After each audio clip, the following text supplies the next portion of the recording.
مولاي صل وسلم دائما أبدا على حبيبك خير الخلق كلهم. بسم الله الرحمن الرحيم. الحمد لله رب العالمين والعاقبة للمتقين والصلاة والسلام على سيد الأنبياء وخاتم المرسلين وعلى آله وأصحابه أجمعين. أما بعد. بخاری شریف جلد نمبر 1 صفحہ نمبر 419 کتاب الجہاد میں امام بخاری علیہ رحمہ نے باب باندھا ہے، باب من اخذ بالرکاب ونحوہ، جس نے کسی کی سواری کی رکاب تھامی یا اس طرح کی کوئی دوسری مدد کی، اس حوالے سے۔ حضرت ابو ہریرہ رضی اللہ تعالیٰ عنہ روایت فرماتے ہیں، رسول اللہ صلی اللہ تعالیٰ علیہ وآلہ وسلم نے ارشاد فرمایا، کل سلامہ من الناس علیہ صدقۃ کل یوم تطلع فیہ الشمس۔ انسان کے جسم میں جتنے جوڑ ہیں، ہر دن ہر جوڑ کے بدلے میں صدقہ کرنا واجب ہے۔ ہر انسان کو چاہیے کہ وہ اپنے ایک ایک جوڑ کے بدلے میں ہر روز ایک ایک صدقہ کرے۔ انسان کے جسم میں جوڑوں کے علاوہ بھی اعضاء ہیں، ان کا نہیں ذکر کیا، جوڑوں کا ذکر کیا، کیونکہ باقی اعضاء کی بنسبت جہاں جہاں جوڑ ہے نا، وہاں اللہ تعالیٰ کی قدرت کے کرش میں باقی جسم کی بنسبت زیادہ ہے۔ وہ جوڑ جیسے حرکت کرتے ہیں تو ان حرکت کرنے میں جو جو اللہ تعالیٰ نے اس میں چیزیں رکھی ہیں، انسانی وجود کو پوری طرح پڑھنے کے لیے بھی ایک شخص کی عقل کافی نہیں ہے۔ یہی وجہ ہے کہ جو اسپیشلسٹ ڈاکٹر ہوتے ہیں، اگر کسی نے آنکھ کے بارے میں پڑھا تو وہ ساری زندگی آنکھ کے بارے میں ہی تحقیق کرتا رہتا ہے، اس کی زندگی ختم ہو جاتی ہے، جو کچھ اللہ تعالیٰ نے آنکھ میں رکھ دیا ہے وہ پورا نہیں ہوتا۔ ایک ڈاکٹر کی اپنی ریسرچ ہے، اس کے بعد آنے والے اپنی ریسرچ کرتے ہیں اور اس میں اضافے کرتے رہتے ہیں، ان کے بعد آنے والے اپنی تحقیق کرتے رہتے ہیں اور وہ ان میں بھی اضافے کرتے رہتے ہیں۔ تو اسی طرح کان کا جو اسپیشلسٹ ہے، وہ زندگی بھر انسانی کان کی کھوج میں گزار دیتا ہے اور وہ پوری طرح سمجھ نہیں پاتا کہ اللہ نے اس ایک عضو میں کیا کیا کچھ رکھ دیا۔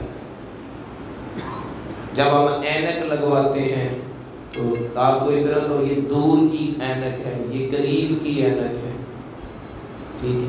تو اینک کے جو شیشے ہیں، دور سے دیکھنے کے لیے الگ طرح کے شیشے ہیں، نزدیک سے دیکھنے کے لیے الگ طرح کے شیشے ہیں، لیکن دونوں طرح کی کوالٹیاں اللہ تعالیٰ نے اس انسان کی آنکھ کے اندر رکھی ہوئی ہیں۔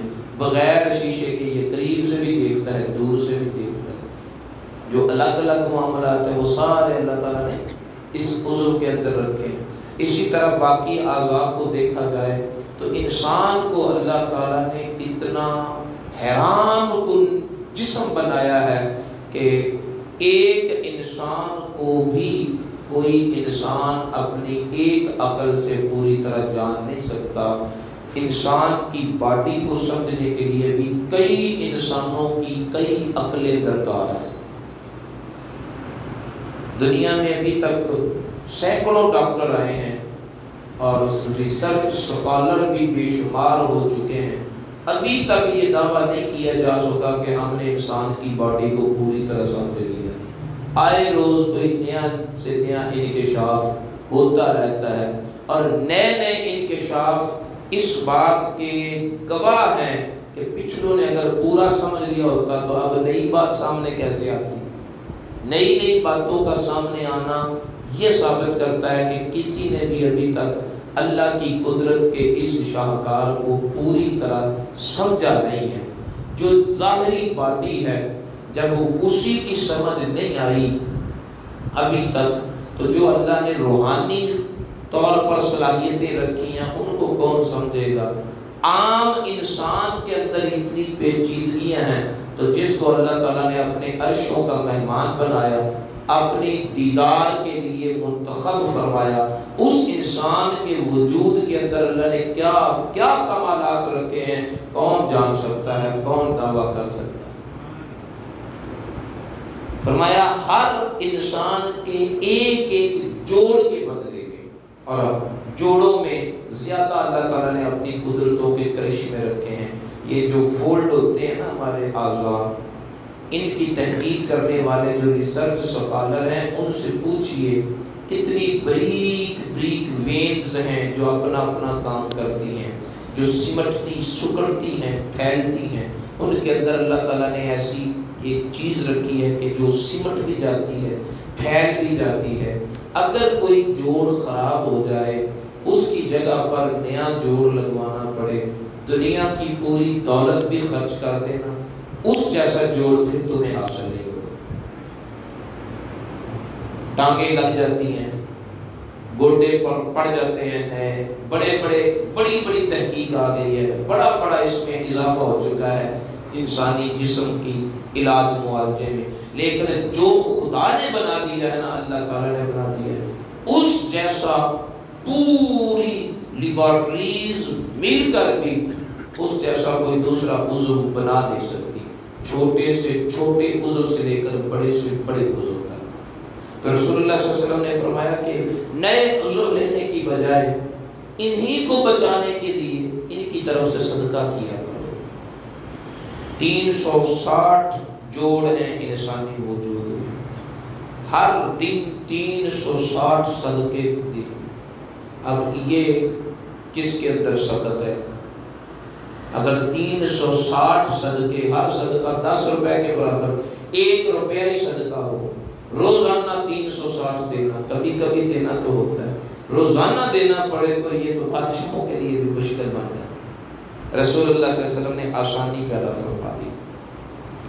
فرمایا کہ یعدل بین اثنین،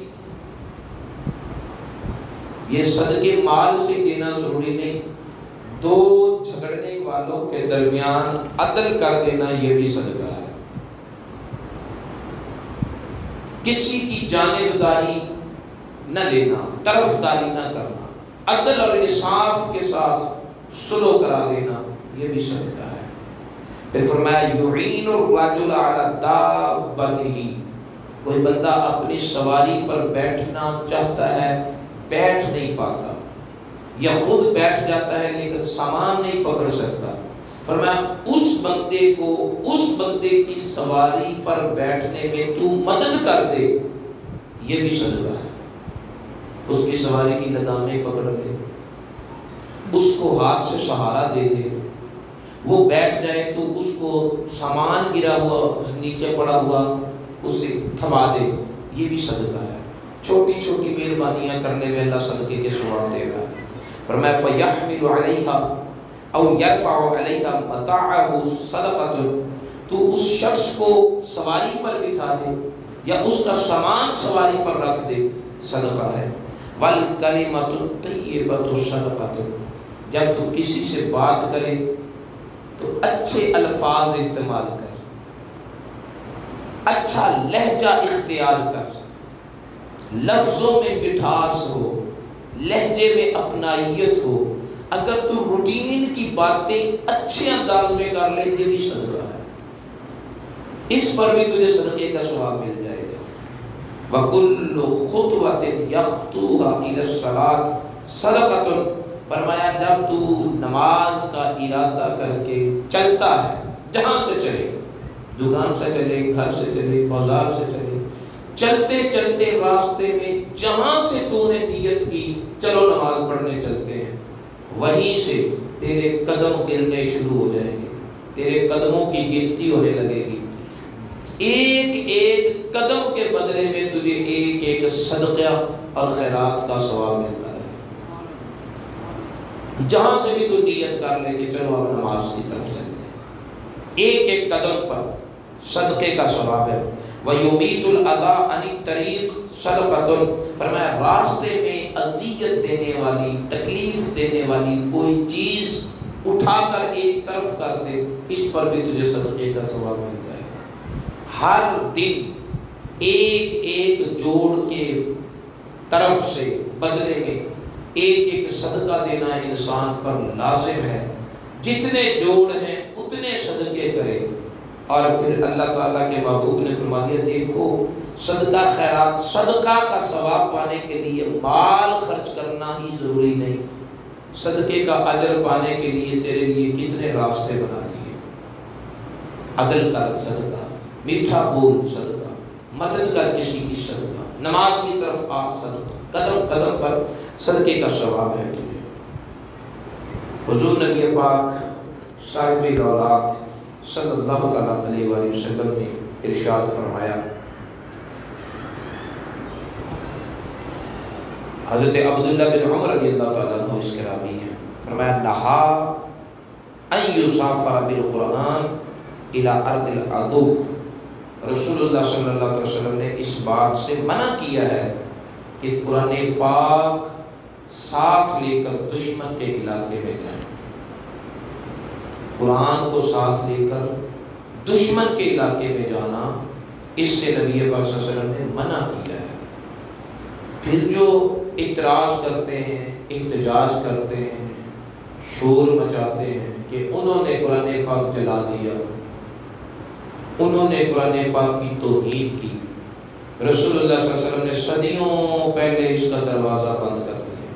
فرمایا دشمن کے علاقے میں قرآن لے کر ہی نہ جاؤ، تاکہ وہ قرآن کی بے حرمتی کر نہ پائے۔ اس سے ایک تو یہ پتہ چلا کہ قرآن کی حرمت کی حفاظت کرنا نبی پاک صلی اللہ علیہ وسلم کی سنت ہے، کیونکہ نبی پاک صلی اللہ علیہ وسلم نے قرآن کی عزت کی حفاظت کی خاطر یہ حکم فرمایا نا کہ قرآن کو دشمن کی طرف لے کے ہی نہ جاؤ۔ اور دوسرا اس سے یہ بھی پتہ چلا کہ قرآن کی حرمت کا پہلا اقدام مسلمان نے خود کرنا ہے کہ کافر اور دشمن کی دسترس تک قرآن پہنچنے ہی نہ دے۔ قرآن ان تک پہنچاؤ جن کے دل میں پہلے قرآن کے لیے جگہ بن چکی ہو۔ پہلے تبلیغ کرو، ذہن سازی کرو، ان کے ہاتھوں میں قرآن نہ دو، بلکہ پہلے ان کو تبلیغ کر کے قرآن اور صاحب قرآن کی جگہ بناؤ ان کے دلوں میں۔ جب پتہ چل جائے کہ اب وہ سیکھیں گے، سیکھنے کے لیے قرآن لیں گے، پھر انہیں قرآن دو۔ اور اگر وہ دشمن ہیں تو دشمنوں کے ہاتھوں تک قرآن پہنچنے ہی نہ دو۔ اگر قرآن کی بے حرمتی کرتے ہیں دشمن کافر لوگ، تو پہلا سوال یہ ہوگا کہ ان تک قرآن پہنچا کیسے؟ ان تک قرآن پہنچا تو انہوں نے بے حرمتی کی نا، پہنچا کیسے؟ کس نے پہنچایا؟ کس نے ان کی دسترس میں قرآن دیا؟